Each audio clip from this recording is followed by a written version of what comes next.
Oleh karena itu, kekuatan besar para kaisar adalah yang paling panik saat ini. Mereka tidak berharap Qin Yichen menjadi begitu kejam, dan dapat menghitung kaisar untuk langkah ini. Klan Kaisar Ke menggunakan menantu yang baik dari alam Tao untuk ditukar dengan dua kaisar dan sekelompok raja surgawi. Tidak peduli bagaimana Anda melihatnya, Dara telah mendapatkan yang tertinggi. Tetapi kekuatan besar para kaisar sudah panik pada saat ini. Melihat bahwa pembangkangan tidak efektif, mereka melarikan diri begitu saja dari lubang cacing dengan gila. Mereka tidak melarikan diri pada saat ini. Ketika kekacauan menelan permaisuri, itu adalah saat ketika iblis Yue Kong biarkan mereka dikuburkan. Fan Star tertegun. Dia melihat ke arah Qin Yichen dan pada senyum pemenang di wajah yang terakhir. Dia gemetar dan memuntahkan darah saleh di mulutnya. Apa? Pada saat itu, Fan Star cemas dan bejat. Seolah-olah seekor anjing yang kehilangan segalanya melompati dinding, mati-matian membunuh Ke Tiangxuan. Dia layak menjadi putra kaisar surga. Di bawah serangan sengit, Ke Tiangxuan, yang pernah mengalami pertempuran berdarah, terhuyung-huyung lagi dan lagi.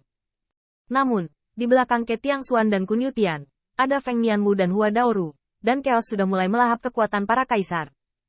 Pada saat ini, lubang cacing menjerit, dan semua kekuatan besar yang bisa dilakukan adalah membiarkan kekacauan menelan tempat-tempat yang bukan kuncinya. Lengan, kaki, dan punggung mulai terkorosi segera setelah mereka bersentuhan dengan kekacauan.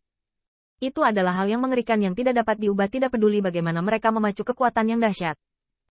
Bahkan kekuatan besar dari raja-raja surgawi dan klan kekaisaran yang terjepit di belakang tidak lemah, dan di bawah tangan bersama, bahkan yang terkuat dari kaisar harus menimbangnya.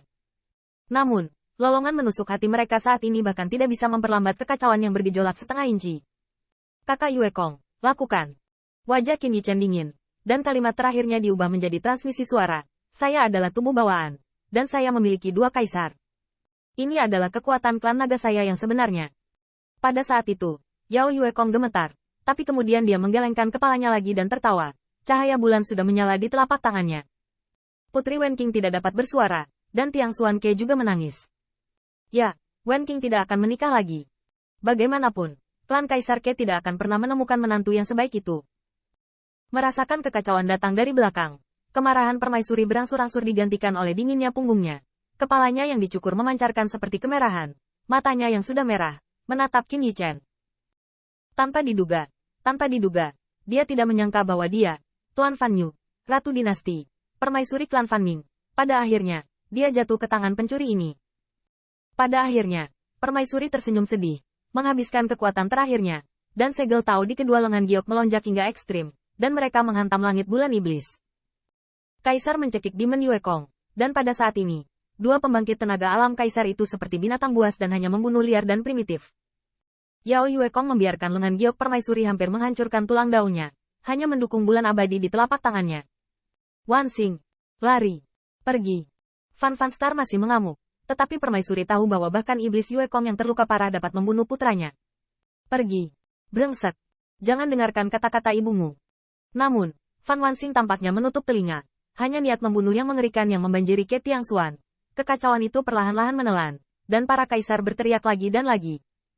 Namun, Wei Lingtian cemas, dan dia hanya berubah menjadi titik cahaya kecil, menggali jubah brokat permaisuri yang sudah compang camping, dan permaisuri tidak peduli tentang itu pada saat ini.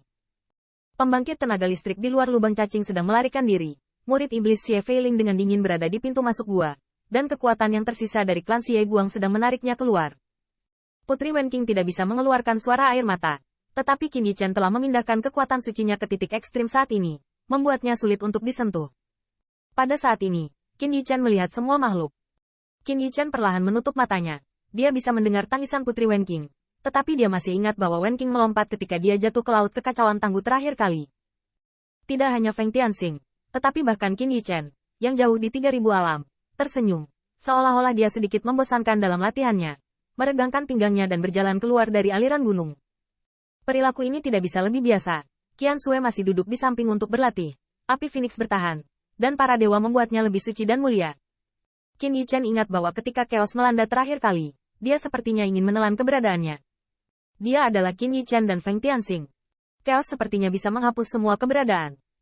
Oleh karena itu, dia memaksakan kesaktiannya secara ekstrim. Kali ini, dia tidak berada di Tangguh, dan tidak ada leluhur Fusang, dan dia mungkin tidak memiliki jati diri yang sama persis padanya. Oleh karena itu, dia tidak akan membiarkan wanitanya menyentuhnya lagi, meskipun pelukan terakhir tidak diperbolehkan. Ide itu datang dari Qin Yichen, tetapi dia tidak membutuhkannya dalam pertarungan mematikan dengan Kaisar, dan dia tidak membutuhkan dia untuk dipukuli dengan kejam oleh Kaisar dari semua sisi. Dia hanya perlu berdiri dengan tenang dan menutup matanya. Pada saat itu, Qin Yichen banyak berpikir. Apakah dia benar-benar ingin kembali untuk mencari Wenxing? Status apa? Tampaknya sangat sulit untuk mengumpulkan tubuh bawaan lainnya. Dan kembali sebagai keturunan naga sejati.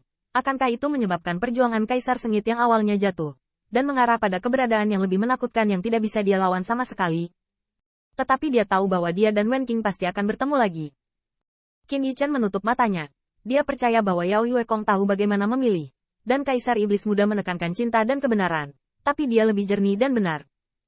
Seperti yang dia harapkan, permaisuri dengan keras kepala mencekik Demon Yuekong agar tidak melepaskannya. Dan yang terakhir melakukan yang terbaik untuk memecahkan bulan terang di telapak tangannya. Pada saat itu, Qin Yichen tersenyum. Dia sangat terburu-buru dalam hidup ini sehingga dia bahkan lupa berapa tahun dia telah hidup. Dan dia tidak ingat hari ulang tahun yang sangat penting bagi semua makhluk. Gunakan saja kehidupan ini untuk memberikan jawaban yang memuaskan kepada semua orang yang membantunya sampai hari ini. Saat itu, senyum Qin Yichen lega. Badan bawaan lebih dari 30 tahun dapat membuat selebriti terkenal sepanjang masa. Dia tidak memiliki penyesalan dalam hidupnya. Kekacauan menelan. Semua makhluk sama di depan kekacauan. Tidak peduli apakah Anda adalah kaisar di atas, atau duniawi sebanyak semut, semuanya sama. Permaisuri tampak tegas. Dia kesal. Mengapa Wanxing tidak mendengarkan urutan terakhir dalam hidupnya? Idol. Hapus bulan terang di tangan Yao Yuekong. Kamu pasti bisa. Hapus dia. Aku mohon. Kaisar meraung ke langit. Dan Yao Yuekong masih hidup. Dan 10.000 bintang pasti akan mati. Kekacauan akan melahapnya. Dan memperlakukan Kaisar Gajah Dewa dengan setara. Wajah Kaisar Shenxiang sangat mengerikan. Dan setiap gading di sarung tinjunya terlihat seperti paku yang dapat menembus langit dan bumi. Keluar dengan kekuatan Kaisar yang perkasa. Ledakan. Pukulan ini. Meskipun di depan kekacauan. Diwei tampaknya tidak menyebabkan makhluk hidup gemetar seperti itu. Tetapi pada saat itu, Qin Yichen tidak bisa menahan diri untuk mengguncang tubuhnya dan menatapnya. Gemuruh. Tinju ini menyapu ke segala arah. Kaisar mengamuk, dan bintang-bintang kecewa. Tetapi yang membuat ekspresi Qin Yichen tiba-tiba berubah adalah bahwa Kaisar Shenxiang tidak menyerang langit bulan iblis. Tetapi Sheng Sheng meledakkan melalui lubang cacing di sekitarnya. Lubang cacing itu hancur dan arus turbulensi waktu dan ruang yang tak terhitung jumlahnya mengalir masuk, seperti hisap tanpa akhir. Pada saat itu, bahkan Yao Yuekong harus menopang kedua sisi dengan pedang bundar bulan darah. Kalau tidak dia akan terlibat di dalamnya.